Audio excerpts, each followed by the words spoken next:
बहुत समय पहले की बात है, जब हरियाणा का क्षेत्र घने जंगलों से घिरा हुआ था।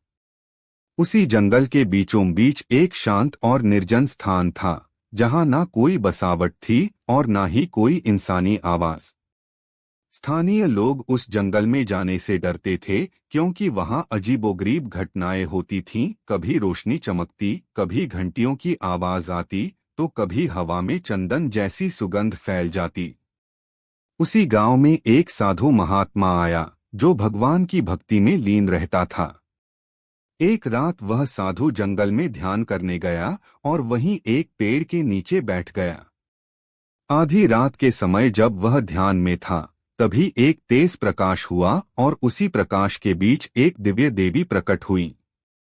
देवी ने कहा, मैं वन की रक्षक शक्ति हूँ। समय आ गया है कि लोग मेरी उपासना करें और मैं उनके दुख दूर कर सकूं। उसी गांव में एक साधु महात्मा आया, जो भगवान की भक्ति में लीन रहता था।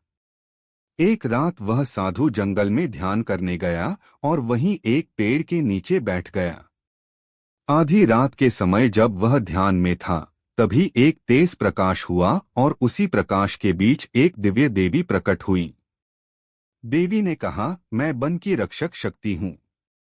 समय आ गया है कि लोग मेरी उपासना करें और मैं उनके दुख दूर कर सकूं। साधु ने अपनी आंखों से वह चमत्कार देखा और भाव विभोर हो गया। उसने गांव वालों को जाकर सारी बात बताई, लेकिन शुरू में किसी ने विश्वास नहीं किया। फिर एक दिन गांव में एक बच्चा गंभीर रूप से बीमार पड़ गया, जिसे कई जगह इलाज के बाद भी राहत नहीं